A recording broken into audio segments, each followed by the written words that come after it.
¿Qué cambia para los indocumentados en Florida con la nueva ley que causa pánico entre muchos inmigrantes?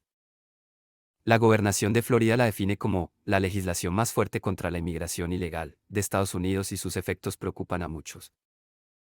Este 1 de julio entró en vigor una ley firmada en mayo pasado por el gobernador Ron DeSantis que dificulta la vida de los inmigrantes sin papeles en el estado y que establece duras penas no solamente para quienes les den trabajo, sino incluso para quienes los transporten en sus vehículos. Cifras del Instituto de Políticas de Migración, un centro de estudios con sede en Washington, D.C., estiman 772.000 el número de migrantes indocumentados que residen en Florida. Pese a las restricciones legales que enfrenta, esta población migrante juega un papel relevante en el funcionamiento de la economía de Florida, sobre todo en áreas como la agricultura, la construcción o la hostelería, donde se hacen cargo de labores que los trabajadores estadounidenses muchas veces no quieren hacer, al menos por los sueldos que los empleadores están ofreciendo. Desde que DeSantis firmó la ley, casi 2 meses antes de su entrada en vigor, el miedo empezó a hacer mella en las comunidades de indocumentados.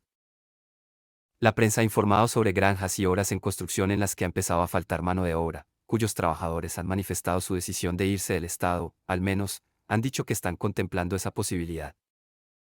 También ha habido informes sobre locales de comida que afirman no solamente haber perdido empleados, sino también clientes que, por su situación migratoria, ahora limitan sus salidas a la calle.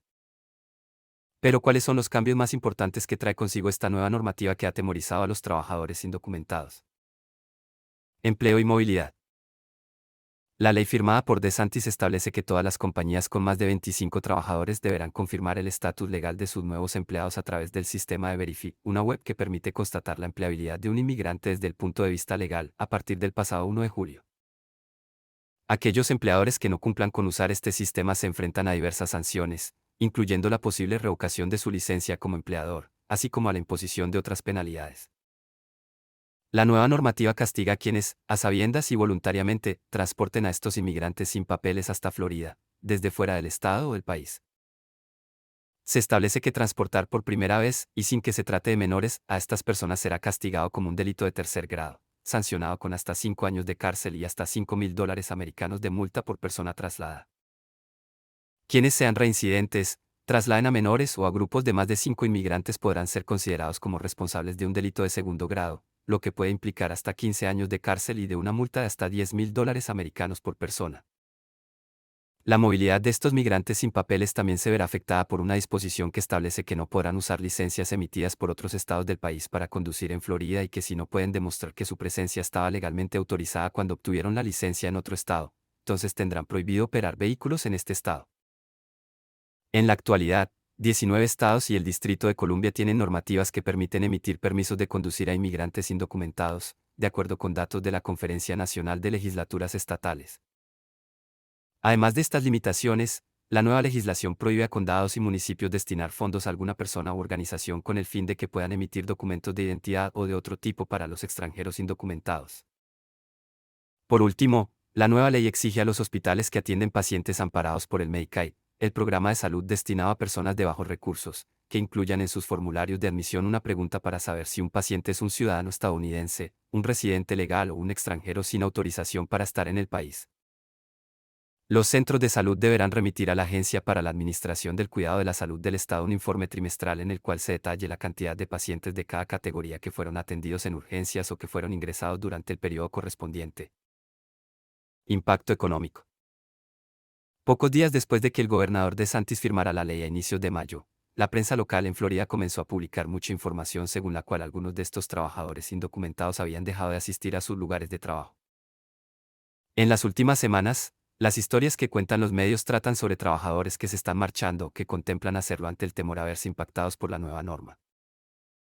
El abogado Human advirtió que la nueva ley podría generar falta de mano de obra en el sector agrícola, en el que hay preocupación ante la posibilidad de que reciban multas e incluso penas de prisión por transportar a trabajadores que quizá no tienen los documentos específicos que se les requiere. Destacó, además, que hay un retraso de 10 meses en la autorización de permisos de trabajo. La Asociación de Trabajadores Agrícolas de Florida, una organización sin fines de lucro con más de 10.000 miembros pertenecientes a minorías, principalmente latinos, dijo que la norma firmada por DeSantis es una de las leyes migratorias más crueles. Quienes continuarán trabajando colocando techos, brindando servicios de limpieza, servicios de alimentos en restaurantes, paisajismo, construcción de viviendas y de edificios comerciales, atención de enfermería en nuestros hospitales y hogares de ancianos, y mucho más. ¿Quién cosechará los cultivos que comemos todos los días y de los que dependemos para nuestro sustento?, preguntó la organización en un comunicado. Esta no es la primera vez que el gobernador de Florida está en el foco de las críticas por su política contra los indocumentados. En septiembre de 2022, las autoridades de Florida fletaron un avión privado para trasladar a medio centenar de migrantes, la mayor parte venezolanos, desde Texas hasta la lujosa isla de Martha's Vineyard, generando una fuerte polémica. DeSantis ha justificado esta nueva ley por el supuesto caos creado en la frontera de Estados Unidos por las políticas del presidente Joe Biden, a quien acusa de estar incumpliendo su obligación de proteger el territorio estadounidense. Hay analistas que vinculan estas y otras medidas recientes impulsadas por DeSantis, como la ley que impide que a los estudiantes de cualquier nivel en las escuelas de Florida se les eduque sobre temas de género, bautizada por sus críticos como No digas gay, con las supuestas aspiraciones del mandatario a optar por la candidatura presidencial del Partido Republicano. Esperemos que esta ley sea reconsiderada en un futuro próximo y que sea modificada para evitar un colapso en el mercado laboral y económico de la Florida.